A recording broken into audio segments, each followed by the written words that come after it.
प्यारे दोस्तों, आज की कहानी सुधा नाम की एक लड़की की है।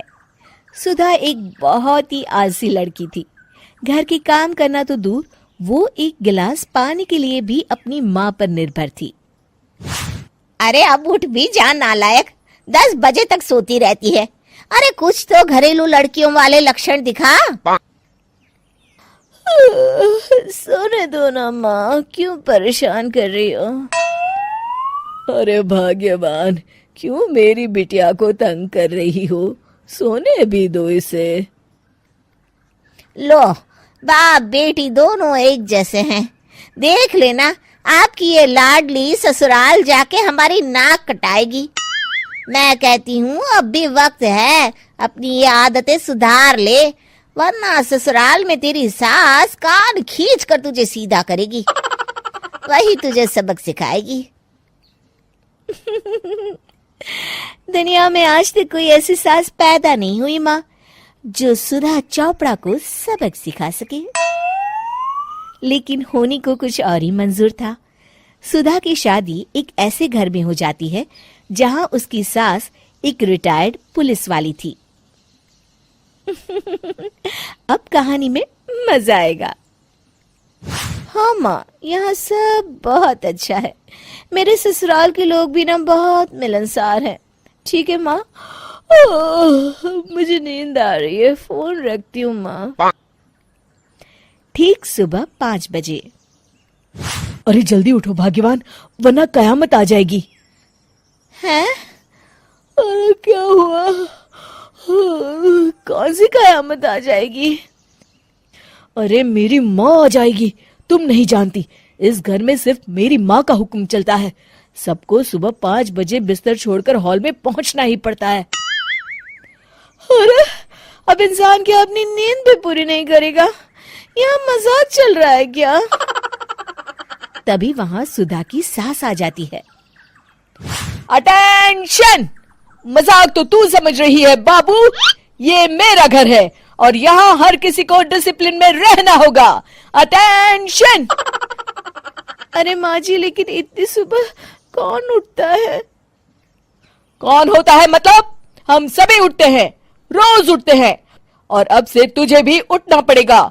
आखिर मैं पुलिस वाली जो ठहरी। अटेंशन! अरे माँ जी, लेकिन अब तो आप रिटायर हो गई हो ना। तो क्या हुआ? शेर कितना भी बूढ़ा हो जाए, शिकार करना नहीं छोड़ता। उसी तरह हम पुलिस वाले रिटायर होने के बाद भी अपने अनुशासन में ही जीवन जीते हैं। चलो अब बेकार की बहस बंद करो और उठकर हॉल में चलो। अभी आधा घंटा तुम सबकी परेड चलेगी। अटेंशन! अरे मैं कोई परेड नहीं करने वाली। सुधा की सास अपनी बहू का ये बर्ताव देख झल्ला उठती है।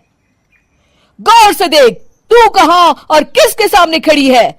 यहां बात सिर्फ एक बार समझाई जाती है, बस। अटेंशन! इतना कहकर सुधा की सास चली जाती है। अपनी सास का ये रूप देखकर सुधा घबरा जाती है और जल्दी से उठकर बाहर चली जाती है। उस दिन से सुधा की जिंदगी बदल जाती है। हाय, थक गई मैं तो। ये घर है या जेल? कितना काम करना पड़ता है। लाइए दीदी, 2 रोटियां और दीजिए, मुझे बड़ी भूख लगी है। ठहर जा बहू, ये तू क्या कर रही है? मैंने सबके खाने का हिसाब तय कर रखा है। तुम 4 रोटी से ज्यादा नहीं खा सकती और ये मिर्च मसाला भी नहीं चलेगा। मेरी बहुएं एकदम फिट होनी चाहिए। अटेंशन! क्यों माँ जी, आप हमें दंगल में लड़ने के लिए तैयार कर रही हैं क्या? क्या कर रही हो सुधा? माँ जी को मजाक बिल्कुल पसंद नहीं है। चुप करके खाना खा लो, इसी में भलाई है। इस तरह धीरे धीरे सुधा अपने सास के रंग में पूरी तरह रंग जाती है, लेकिन इसका उल्टा ही असर पड़ता है। सुधा अपनी सास से भी ज्यादा अनुशासन की पक्की हो जाती है। सुधा की सास तो सबको 5 बजे उठाती थी, लेकिन सुधा सबको 4 बजे ही उठा देती थी। दूसरी तरफ सुधा की सास की उम्र भी हो चलती है। माँ जी, आजकल आप सुबह उठने में बहुत आनाकानी करती हैं। मुझे ये सब बिल्कुल पसंद नहीं है। अरे बहू, मैं तेरे हाथ जोड़ती हूँ, भगवान के लिए अब मुझे छोड़ दे। इतने सवेरे उठना और कसरत करना अब मेरे बस की बात नहीं है। माँ जी, आप मैदान छोड़ के भाग रही हैं। आप तो पुलिस